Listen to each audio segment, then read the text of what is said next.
Cara paling gampang pakai stagen. Pernah kan ibu-ibu kondangan kan? Ini jawaban konyol dulu lah. Gini loh teman-teman. Perut buncit itu kan sebenarnya muncul karena banyaknya lemak yang numpuk. Nah, masalah kita sekarang tuh nggak ngerti metabolisme glukosa tuh kayak apa. Glukosa kalau dimakan nggak kepake jadi glikogen. Glikogen kalau nggak kepake jadi lemak. Jadi nasi itu glukosa, tepung itu glukosa, gula pasir itu glukosa. Kondisi badan kita sekarang sudah penuh dengan glukosa yang sudah jadi lemak. Kalau laki-laki numpuknya di perut. Dan itu imbasnya sampai ke keperkasaan pria. Ya, jadi saya pernah baca gitu kan, bahwa ternyata emang belly fat itu yang perut buncit itu emang ngefek ke perkasaan. Dan kalau udah kayak begini, imbasnya bisa sampai ke hubungan suami istri, bisa cerai. Dan Anda tanya sama KUA, sebagian besar perceraian itu terjadi karena ketidakpuasan suami dan istri. Maka ketika Anda hidup sehat kayak sekarang, maka juga niatkan, ya Allah izinkan aku dengan hidup sehat ini, aku bisa memberikan yang terbaik untuk istriku. Dapat pahala loh. Ya, hubungan suami istri dapat pahala. Ya, hubungan biologis ya. Nah, bagaimana caranya? Lagi-lagi, kalau yang Anda pernah ngikutin kuliah, bukan kuliah sih, ada tulisan saya di feed ya, di Instagram itu, 7 Days Challenge JSR. Ada yang pernah baca? Nganggu ini nganggu doang atau gimana? Ya, kalau nak baca tuh, tapi itu udah banyak udah 30.000 postingan sudah itu. Udah campur-campur yang iklan mobil lah, iklan apa gitu kan. Macam-macam ditagarin, di tag semua dari situ. Ya. Itu ada di awal. Jadi itu kita membiasakan untuk dalam seminggu itu emang nggak ada yang tadi 4 tadi itu. Ya. Jadi memang betul-betul mengkondisikan kita kayak singa lapar. Kalau udah kondisikan singa lapar, maka lama-lama lemaknya tadi rontok dengan sendirinya. Akan rontok dengan sendirinya. Itu simpel. Jadi kalau kita mengenal konsep kayak begini, nggak perlu pola-pola diet. Kurangi aja yang tadi karbo-karbonya tadi, nanti turun, cepet banget turunnya. Itu bahkan yang bapak di ini Syariah sebelah itu belum, tapi itu sudah terlalu banyak turunnya sih, 20 kg tuh lumayan banyak. Tapi bagi dia itu udah sehat, sudah sangat nyaman buat badannya. Ya. Jadi kurangi 4 hal itu tadi. Dan 3/4 isi piring Anda, kalau mau ini secara sederhana sih, adalah buah dan sayur. Buah dan sayur. Air putih, buah, sayur. Itu dulu.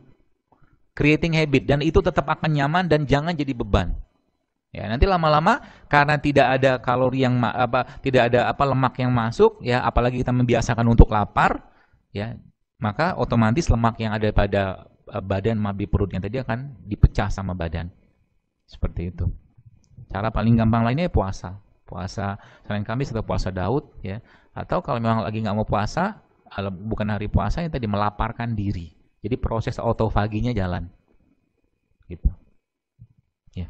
Baik, selanjutnya Ustaz. Assalamualaikum Ustaz, mau nanya tentang susu sapi. Jadi lebih baik untuk anak saya susu apa ya? Umur 1,5 tahun. Apa lebih baik susu Visoy? Susu ibunya lah paling baik. Kalau masih sampai 2 tahun kan susu ibunya kan, ASI. Ya. Kalau seandainya, saya bukan itu ya, sebenarnya susu sapi bagus. Al-Quran dan hadis pun menjelaskan tentang susu sapi. Ya. Saya tidak anti susu sapi, cuma masalahnya adalah pengolahan pada zaman sekarang itu yang jadi masalah. Kalau Anda ketemu dengan susu sapi yang grass fed itu dia makan rumput, kemudian dia tumbuh alami, ya, ternak yang alami, ya silakan minum karena itu yang hadisnya begitu. Ya, tapi sekarang kan susah dapat susu kayak begitu. Ya. Nah, kita perlu membicarakan ini supaya apa? Supaya siapa tahu nanti ada ya perusahaan-perusahaan yang mau bikin kayak begitu. Ya. Karena yang sudah diolah biasanya sudah banyak mengalami perubahan secara kandungannya. Jadi kalau mau ganti banyak pilihannya. Kambing boleh. Kambing boleh, atau tadi susu susu kacang-kacangan boleh. Almond, pistachio, walnut gitu kan, itu juga boleh. Atau kalau ketemu dengan beras organik ya, beras yang sehat, itu juga bisa dibikin susu kan, rice milk namanya, bisa. Yang orang tua kalau namanya air beras kan, jadi banyak pilihannya. Susu kambing bisa, susu kacang-kacangan bisa, ya, susu santan pun bisa kalau bisa kalau mau cobain ya. Susu santan tuh ya santan tuh di blender, nanti cobain aja di rumah, enak. Ada namanya golden turmeric latte. Kalau turmeric latte itu kunyit, kasih santan, ya kasih madu atau kasih gula aren gitu, jadi kayak cafe latte tapi pakai santan. Ya sekarang beberapa kafe-kafe yang bikin kopi itu jadi sudah mulai ganti susunya pakai almond atau pakai santan. Itu lebih sehat sebenarnya, ya seperti itu. Jadi itu pilihan itu. Allahu a'lam. Baik. Afwan Ustaz, mohon pencerahannya, apakah olahraga malam hari itu tidak baik untuk kesehatan? Kalau iya, batas waktunya sampai jam berapa, Ustaz? Kalau teman-teman lihat matahari terbit, mungkin masih ingat proses fotosintesis kita pelajaran kita zaman SMA dulu kan. Fotosintesis itu kan pada muncul karena adanya matahari kan. Matahari yang menyinari satu pohon atau mungkin daunnya akan membuat proses fotosintesis gitu. Fotosintesis akan menghasilkan glukosa, akan menghasilkan oksigen. Itu terjadinya kapan? Kalau ada matahari. Ketika manusia beraktivitas di pagi hari sampai menjelang matahari terbit, maka dia dapat oksigen. Kalau manusia normal. Normal maksudnya secara umum sih, kalau kita kan perkotaan begini kan kita gedang-gedung aja sih kan. Maksud saya itu kalau kita normal lah, artinya kita masih ketemu dengan tumbuh-tumbuhan, kita serap oksigen tadi. Ya. Nah, itu hanya terjadi saat matahari terbit sampai tenggelam. Ketika malam, tumbuhan kan sudah berubah. Dia sudah tidak lagi keluarnya apa? CO2 loh. Jadi malam itu ketika orang olahraga, pertama yang ada dua hal yang mungkin teman-teman perlu pahami. Secara fisiologis hormon kita, hormon yang bekerja di malam hari itu hormon rileks, hormon untuk istirahat. Bukan adrenalin lagi, bukan simpatik lagi. Ya. Ditandai dengan tenggelamnya matahari, switching dari simpatik ke parasimpatik. Itu yang pertama. Jadi sudah waktunya istirahat. Wa ja'alna laila libasa kata Allah, dan kami jadikan malam sebagai istirahat. Itu yang pertama. Yang kedua, tadi kita tidak mendapatkan oksigen tapi malah justru karbon dioksida.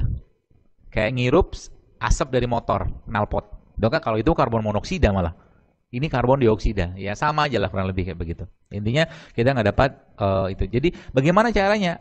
Sekarang saya kira mungkin dengan Anda bekerja di tempat seperti ini, mungkin nggak juga berangkat habis subuh kan. Ada waktu lah beberapa saat. 7 menit, 10 menit olahraga pagi cukup kok. Sekarang ada, kalau Anda punya di App Store atau mungkin di Google Play atau mungkin di Apple Store itu ada 7 days workout, 7 minute workout, banyak. Kan bisa tuh.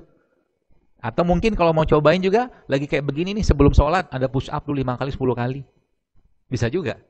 Atau mungkin cari, bisa, pilihannya banyak untuk kita mau olahraga. Dan tidak mesti katakanlah kita, kalau olahraga yang misalkan membutuhkan waktu dan teman atau mungkin tim ya kayak badminton atau basket itu nanti ya Sabtu Ahad kalau pas libur. Kalau saran saya sih begitu. Ya, sisanya kita malah justru olahraga sederhana tapi rutin dikit tapi kita istiqomah. Jauh lebih baik. Ya, kalau misalkan tadi saya katakan kita sebelum sholat misalkan push up dulu 5 kali 10 kali kan asik tuh. Atau ngeplank dulu atau apa macam-macam kita bisa kerjakan ya. Itu insya Allah jauh lebih baik dalam kondisi matahari masih ada gitu. Tapi kalau mau tetap olahraga malam sih ya silakan aja. Kalau saya sih tidak kurang menyarankan. Gitu. Baik, dari jamaah silakan. Ada yang bertanya? Ya, silakan. Pertanyaan singkat aja, satu pertanyaan. Atau langsung sambil sampaikan.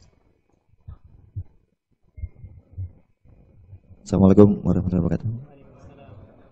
Ustaz, dari beberapa riwayat ada yang menceritakan bahwa Rasulullah itu suka makan roti gandum yang dicampur dengan cuka.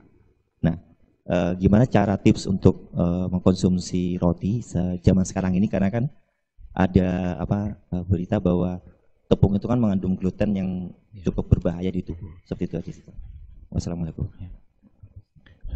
Bismillah. Ya, salah satu makanan kegemaran Nabi namanya sarit. Sarit itu tepung gandum talbinah tadi. Nah, teman-teman kalau mau browsing bisa tuh, talbinah. Talbinah itu tepung gandum tapi yang indeks glikemiknya rendah dan dia tidak berat di usus kita. Jadi itu Rasul makan sama kuah kari. Ya, seperti itu. Jadi kalau itu mau dicari ada banyak yang jual sekarang. Ya. Atau kalau enggak whole grain atau whole wheat atau whole seed apa gitu namanya, yang tepung gandum utuh. Atau sekarang ada beberapa yang bikin roti-roti yang dia konturnya tidak sehalus roti tepung biasa. Agak kasar, tapi tepung gandum. Tapi itu juga harus hati-hati, kadang-kadang warna coklat itu munculnya karena dikasih gula merah. Tapi kalau yang biasa pedagang yang bikin roti yang jujur, ya memang betul-betul itu tepung gandum utuh, dan kalau makan itu mengenyangkan banget, ya, mengenyangkan dan seratnya tinggi dan tidak membebani usus, ya, itu ya. Jadi kalau memang mau makan cari itu roti. Kalaupun tidak makan roti kan nggak apa-apa juga kan, gitu loh. Jadi jangan kita tergantung dengan sesuatu sehingga kalau nggak makan ini, kalau nggak makan itu, kita akhirnya kayak merasa ya kayak nggak tercukupin. Contoh mungkin kita bicara tentang susu. Kalau nggak minum susu sapi emang gimana? Ya nggak apa-apa, banyak susu yang lain kok. Kalau nggak makan roti gimana? Ya nggak apa-apa juga, kan bisa ikut kursus bahasa Inggris yang lain. Jadi katanya guyonan saya biar lancar bahasa Inggrisnya makan roti gitu kan. Biar kayak orang barat. Padahal kita nggak cocok makan roti. Cocoknya makan ya singkong rebus, ubi rebus, kacang rebus, karena makanan satu tempat itu makanan yang Allah ciptakan di situ lebih baik. Di mana bumi dipijak, di situ langit dijunjung. Arab Saudi nggak bisa tumbuh jahe, kunyit, ya lengkuas seperti Indonesia. Tapi Allah ciptakan di situ superfood namanya kurma. Kurma itu kan superfood, dan makanan terbaik untuk usus kita itu kurma memang. Ya, dia bisa mencegah, dan kurma salah satu resistant starch yang paling baik. Dia bisa menembel usus-usus yang bocor kalau makan kurmanya rutin. Ya, dahsyatnya kurma tuh, luar biasa kurma itu. Ya, seperti itu. Ya, jadi nggak usah makan roti juga nggak apa-apa.